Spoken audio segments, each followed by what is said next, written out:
Okay, so what we're going to look at today, guys, are displacement reactions, and we're going to use the displacement rule. We're going to use the reactivity series, and we're going to decide whether some reactions that I give you will or will not happen. If they do happen, then what we're going to do is decide what the products will actually be, and then to develop that even further, what we're going to do is take those reactions, take balance symbol equations, and turn those into what we call redox half equations, and decide then if these reactions actually involve redox. And redox is oxidation and reduction together. So we've quite a lot to do, and it gets fairly difficult and challenging, I suppose, whenever we get to the end. So the first thing that we need to know here is, what is the displacement rule? What does it actually mean? Well, it essentially means that a more reactive metal will displace a less reactive metal, okay, and that, I suppose, we could say, or we could add there, from its salt. So this will all become a little bit clearer as we move through the lesson. So let's flip across to the next screen and see if we can use our reactivity series combined with the displacement rule to start working out whether a reaction will or will not happen. So what I suggest you do is to listen to the problems that I'm going to pose you here based on the displacement rule and the reactivity series, and maybe pause the video, go off, have a think about them, come back, and then check your answers are the same as the answers that I give here. So you will have a reactivity series in your notes. There's one on the screen here, of course. You need to memorize that. You won't be provided with it in an examination, so please ensure that you know not just the displacement rule, but also the order of reactivity of metals, starting with our potassiums up at the top and working our way down. So I'm going to take an example first of all. We'll take zinc, okay, and I'm going to ask you, will zinc react with copper sulfate? Okay, so in other words, this is the salt. So can pure zinc displace copper from copper sulfate? Well, the first thing we need to do is go and look at where they are relative to each other in the reactivity series. So we have zinc here and we have copper. So zinc is higher in the reactivity series than copper. Let's go back and revisit the displacement rule. The more reactive metal will displace a less reactive metal. Well, the question was, will zinc displace copper? Well, zinc is more reactive, of course it will. Our next question then is, okay, well, if zinc displaces copper, what will my products be? So we'll do our over to the right.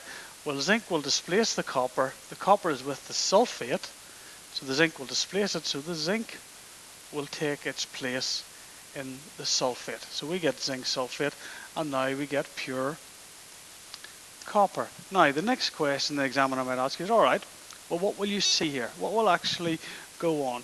Well, in order to help us do that, we can probably put state symbols in. So zinc is a metal, it's a solid.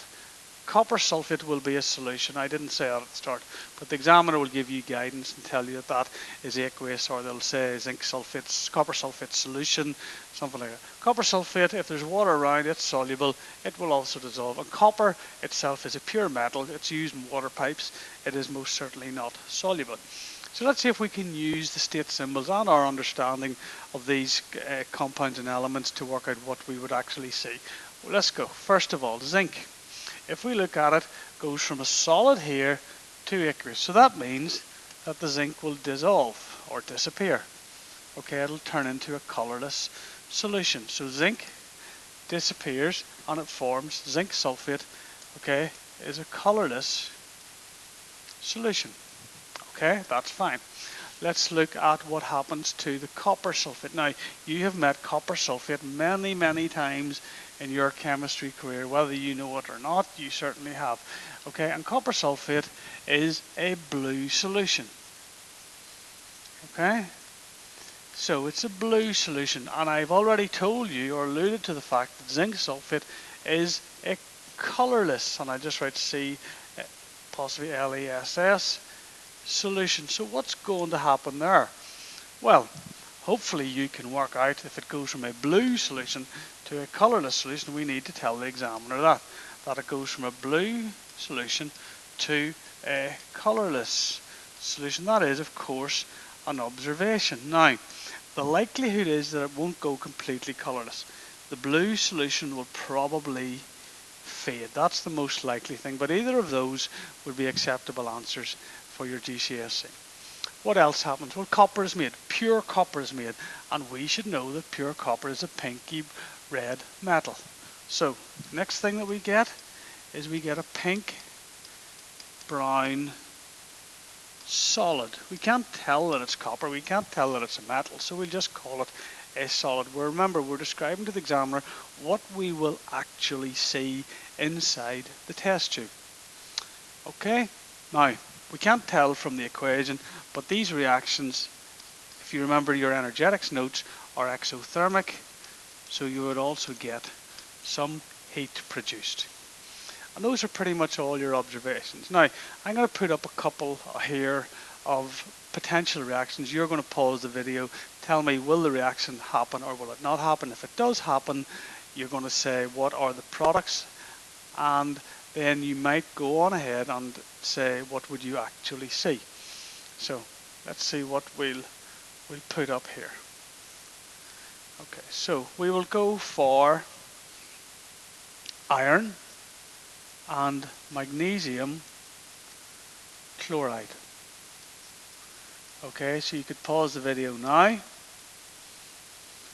So this reaction, first thing we need to do is go and look at the relative positions of these in the reactivity series. And if we go for iron and we go for magnesium, we will see that iron is lower than magnesium. And if we go back to our displacement rule, that would tell me that the more reactive metal will displace the less. Well, that means that iron is lower, so it will not be able to displace magnesium. You will get no reaction. Okay, so let's go and do another one then. This time, let's have a look at magnesium. Okay, and reacting with lead nitrate solution. Okay, so you could pause the video now. So this reaction, this time if we go to our reactivity series, we have magnesium up here and we have lead here. So the magnesium is of course higher. Magnesium and lead nitrate therefore will react. What will we get? Well, we'll get magnesium nitrate because the magnesium takes the place of the lead, and we will get pure lead. Okay, what will we see? Well, all these reactions are exothermic, so we get some heat. Okay, even though we can't see it, the examiner will still expect you to understand or know that heat is produced. What else will happen? Well, the magnesium is a solid. Of course, it's a metal. Magnesium nitrate, is aqueous. So the solid, the metal, will again disappear into a solution. And that means that you will get a colourless solution because lead and magnesium solutions have no colour to them. Copper is the only one, remember, that has colour in this list that you need to know. It's blue. Okay. Will anything else happen? Well, there's no gas made, so we're not going to get any fizzing or bubbling, you would think. But actually what we do get are a few bubbles on the surface. Now you might say, well, but there's no gas made. Well, that's bubbling comes from heat that's produced during the reaction. If you think of when you start to heat a beaker of water in the lab, you start to see a few bubbles. So the heat is generating the bubbles as opposed to a gas. So you certainly wouldn't write there effervescence or fizzing or bubbling. It's not that type of gas that's being produced. And the last thing that you would see, is a grey black solid, and hopefully you can work out what that is. It is, of course, some of the lead metal that is produced here. So that's your observations. Okay, that's an equation or a reaction that would happen if we were done a reaction that would not happen, and hopefully you're able to apply that rule for a variety of different reactions. Okay, so now what we're going to look at is, okay, these reactions happen, are they reduction and oxidation? So the first thing I suppose we need to remind ourselves of is what is reduction and what is oxidation. Well, oxidation is whenever something loses its electrons, so electrons are lost. Reduction is when electrons are gained, and if you remember what your teacher probably taught you, oil rig, where oxidation is loss of the electrons, reduction is gain of the electrons. That's the easiest way to remember it. But remember, you're talking about oxidation or reduction in terms of electrons here. They are defined in other ways as well, but oil rig only applies to electron. So we've got to somehow work out, is anything in these reactions that actually happen gaining or losing electrons? And so we've a lot of work to do here. Let's take one that we looked at earlier, where we had magnesium with copper sulfate reacting to give us magnesium sulfate, because magnesium displaces copper, and we got pure copper. So we need to delve into this, into the actual ions that we have in the solutions or in the compounds. And so let's go. We have copper here, which is copper reacted, and copper is a 2+ ion. We also have sulfate, which is SO4, and you should know from the back of your periodic table, if nothing else, that sulfate's a 2- ion. We have over here magnesium, which has reacted, so it's now 2+, and of course our sulfate still, which is 2-. And what else do we have? Well, magnesium here is unreacted, so it's just Mg. Copper over here is unreacted, so it's just Cu. Now the next thing we need to do is go through this and remove what we referred to in year 11 as spectator ions. So those are ions which do nothing. They're not involved in the reaction in any way, shape or form, so they don't change. Well, let's look at magnesium. Magnesium goes from Mg to Mg2+. It has clearly changed. Copper goes from copper 2+ over to pure copper. It has changed. Sulfate, however, is SO4 2- here and SO4 2- here. So therefore they do not make their way through to what we call these redox half equations. Now we need to work out what is it that has actually been oxidized, what has lost electrons and what has gained electrons. So let's have a look. Magnesium has gone from Mg to Mg2+. That means it must have lost or minus 2 electrons. Copper has gone from Cu to Cu 0 charge, if you like, so it has gained 2 negative charge, the 2+ here plus the 2-, okay, will give us the 0 charge. So what does that mean? That means that my copper has gained electrons, it has been reduced. My magnesium here has lost electrons, it has been oxidized.